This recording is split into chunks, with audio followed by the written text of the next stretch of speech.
really had to push feeling every minute so that you bought into where we were. It's a story that I think has kind of haunted me since it happened in the 90s. So I just kind of jumped at the chance to be able to retell it in a different sort of way.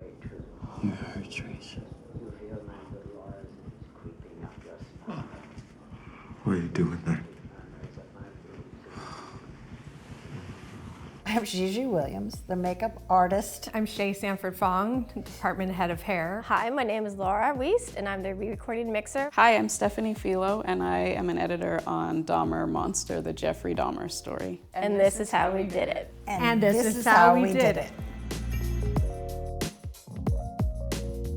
We really were tasked with creating an atmosphere of claustrophobia, of dirt. As we were doing the research, we had to break him down into each one of these decades, really, that he was into. My biggest fear when I started working on this project was that Jeff could come off as like a sympathetic character, which I know is not something that any of us wanted.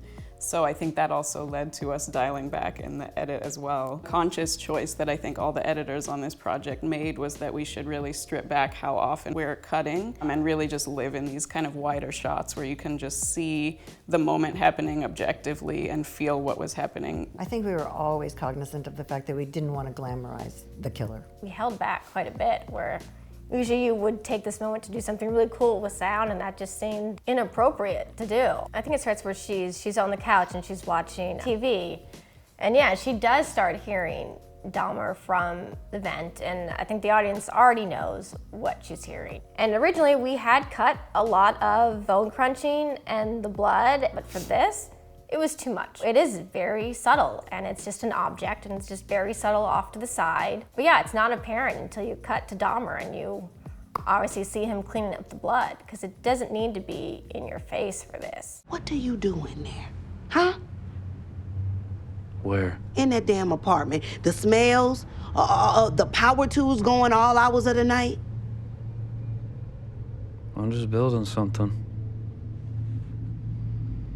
Well, what about the screaming? What's screaming? Evan, in no way, shape, or form, looked like Dahmer. I put on a full 5 o'clock shadow with just tattoo color, and red ringed his eyes and shadowed them and gave him dark circles. By the time I was finished, he looked in the mirror. You could see him just, okay, I'm Dahmer. The transformation was like amazing. Summer blonde was the biggest thing. It had to be the perfect blonde for the filters that they were using to film this. They just kept saying, "You're in yellow. This is what the color of the whole thing's gonna be." One of the episodes that I edited had the victim impact statements. There's actual footage of this happening that's haunted me for 30 years. When I knew I had to edit that scene in particular, I saved it to the end. There was like the final scene that I cut in that episode, even though they shot it early on, because I felt like I had a real responsibility to do justice to telling that part of the story. Usually in those scenes we would do a lot of like seat movement and just fill up the space. We didn't do that with this because we wanted to be on the victims when they were talking. My dialogue mixers, Joe Barnett and Jamie Hart, were really careful in making sure that the futs on the microphones were going to be similar to what you would have noticed for those people who remembered it from watching it on TV. There's that huge courtroom scene of Rita Isabel. I wanted her to be exact of what she looked like. As soon as I saw their outfits and I knew that's what they kind of wore in the courtroom scene, I had to match their hair. It helps those actors too to give the performance that they give, knowing that they look exactly like them. We're living in a nightmare. เพราะว่าเจฟฟรีย์ดามคนเดียว And it's all because of Jeffrey Dahmer. แล้วเอาลูกไส้คนรักไปเป็น He robbed us of our son Conrad.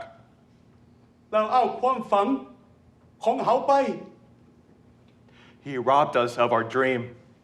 There is a very subtle whale call that's actually in the music. It's not with us, that's what Nick Cave did. And doing to that theme, our sound designer Bruce Tan has subtly added in been some whale calls that kind of go with that, and that stuff is kind of played mostly on Dahmer when we're inside his head, when he's trying to get away with something. And we're like, maybe there's a way we can integrate that throughout the series. So there is that punctuating. one scene where he's in jail and he's in bed lying there, and you hear the whale calls being played from his tape.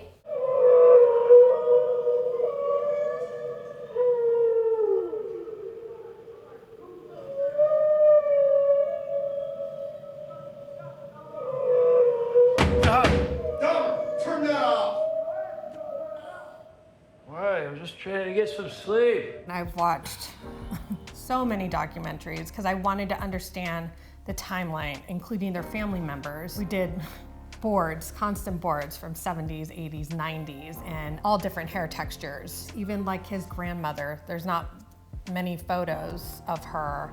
It was constantly watching, pausing, taking photos, printing those, putting those on to understand this is what the grandmother's gonna look like. Jeff Dahmer, you look at me. There isn't a thing wrong with you that we can't fix. I think you just need to find a nice girl, is all.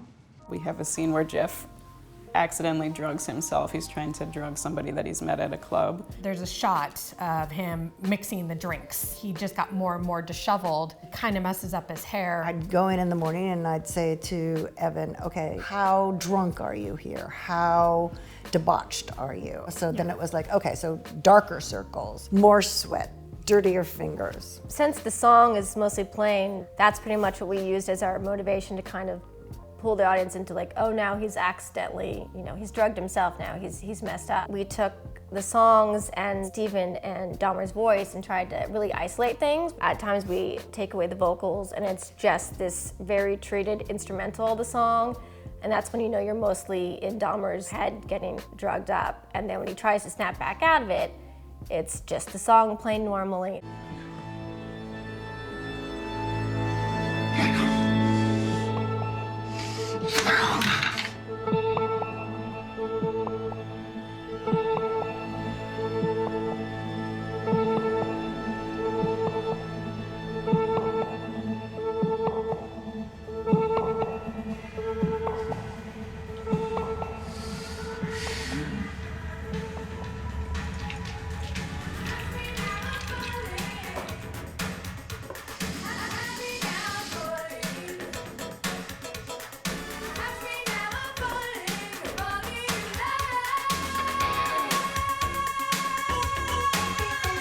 Ultimately, he still ends up murdering Steven, but when he wakes up in the morning, he has no recollection of it, and you're kind of out of this almost dream sequence in a way. The camera pulls back for a really long time, and then you see Steven's face and body and what he's done. And I just remember being so taken aback by the makeup and just set design, when I saw the dailies of that, because it's so gruesome as it is to edit, but just seeing also the talents of our makeup team really just helped in telling this story. Very soul-crushing to shoot a lot of this stuff. It was such a horrifying thing that happened to all these victims, but we had to recreate it to tell this story. Cutting it was also very uncomfortable because you're sitting watching something at length and you're just like, this makes me uncomfortable, it makes me almost nauseous at times. Really, it was just a matter of being able to tell the story as authentically as we could.